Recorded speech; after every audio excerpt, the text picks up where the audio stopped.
So the Biden administration, 1 week before Inauguration Day, just announced a new rule coming into effect in the next administration, which will hand it phenomenal power over global artificial intelligence. What is going on? Why is this happening?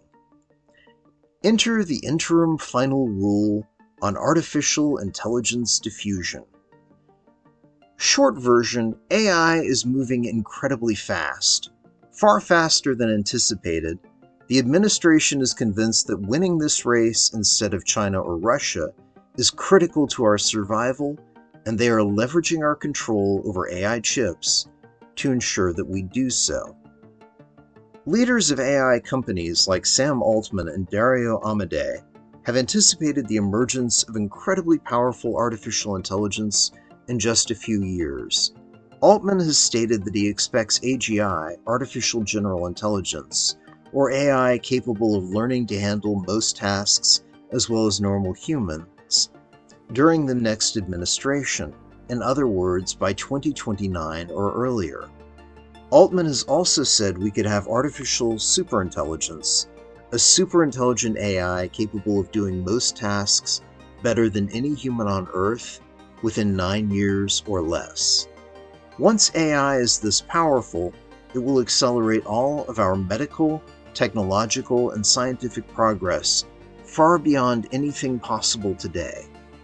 Recent events, such as the announcement of the incredibly powerful O3 AI model, the Genesis AI physics engine, and NVIDIA's work in robotics and digital twins, imply that AGI and ASI are far more than pipe dreams or PR stunts. Rather, they're an emerging reality. The US is shaping our strategy accordingly. So what is the Biden administration doing? Effectively, if you're in America or a close ally or partner, you can purchase the vast computing power needed for rapid AI development. If you're not, but you play by the rules and aren't based somewhere hostile to the US, you can still acquire tremendous computing power. The key thing to remember is the closest Chinese competitor only produces much less advanced 7nm chips and makes relative handfuls of them. They don't make nearly enough for China alone, much less for export. So there's really no other chip option outside American chips manufactured in Taiwan and soon in the US itself. And when there is, it will probably be from another close US ally. There are no restrictions on chip sales to the US and 18 key allies and partners. There are no sales to countries of concern, such as China or Russia. Chip orders with collective computation power up to roughly 1,700 advanced GPUs do not require a license and do not count against national chip caps. That includes the vast majority of chip orders, such as medical research and university orders. This streamlines most US AI chip exports. Entities that meet high security and trust standards and are headquartered in close allies and partners can obtain highly trusted Universal Verified End User UVO status. With this status, they can then place up to 7% of their global AI computational capacity in countries around the world, likely amounting to hundreds of thousands of chips. Where can you put the other 93%? Well, there are definitely no limits on what you can base in America, which is also the largest market for AI products and services. Everyone else who isn't in the US or one of those 18 privileged allies and partners, but also not in a country of concern and who meet the UVO security standards, quote, can apply for National Verified End User status, enabling them to purchase computational power equivalent to up to 320,000 advanced GPUs over the next 2 years. This provision permits trusted, national entities to benefit from advanced U.S. technology, serving local governmental and regional customers while guarding against diversion risks. So even outside the US and those trusted 18 countries, you can still get AI chips, but you have to prove you can be trusted. This will shape the policies and practices of leading-edge companies on a global scale. Non-VEU entities located outside of close allies can still purchase large amounts of computational power, up to the equivalent of 50,000 advanced GPUs per country. This cap ensures that US technology is available to service foreign governments, healthcare providers, and other local businesses. The above option is critical in enabling most countries to take part fully in the AI revolution. If you can't get American chips right now, or some kind of equivalent replacement, your country will fall behind.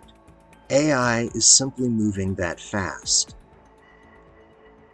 Government-to-government arrangements cultivate an international ecosystem of shared values regarding the development, deployment, and use of AI.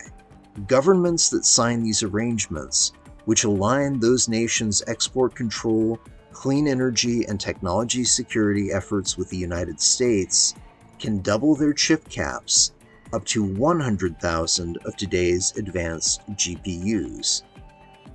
Again, think about what doubling your chip cap means if all you have to do is meet US standards on chip exports, clean energy, and securing the technology itself. That's such a jump in access, you almost can't afford not to. These rules are going to encourage a massive concentration of AI chips in the US and close allies, with a track record of guarding valuable technologies. A few close official and unofficial allies, such as Turkey, Singapore, and Israel, have had issues with smuggling, and their access is consequently limited. For now. But remember, AI is undeniably the most critical technology in the world, and everyone will want to get as much access as possible to the best chips. This gives the incoming administration, once the rule goes into effect later in 2025, enormous power over the future of hundreds of nations. All of them will want the best possible deal they can get, and most will become prepared to bargain. The Biden administration continues by discussing their goals. Continuing to ensure that advanced semiconductors sold abroad are not used by countries of concern to train advanced AI systems, while still permitting access for general-purpose applications from telecommunications to banking. This is a critical one, literally not letting dangerous countries smuggle in chips or use data centers in third-party nations or even America to build their own AIs. Restricting the transfer to non-trusted actors of the model weights for advanced closed-weight models. The rule does not in any way inhibit the publication of model weights for open-weight models. Setting security standards to protect the weights of advanced closed-weight AI models, permitting them to be stored and used securely around the world while helping prevent illicit adversary access. These are the rules to prevent the outright theft of advanced models, especially if a copy is being hosted abroad. Most major companies have data centers in many countries, and these rules are designed to keep core AI secrets safe. Again, one of the critical elements is requiring countries and companies to proactively shape their actions and policies to conform to these rules, and to do so convincingly enough to earn a greater degree of trust.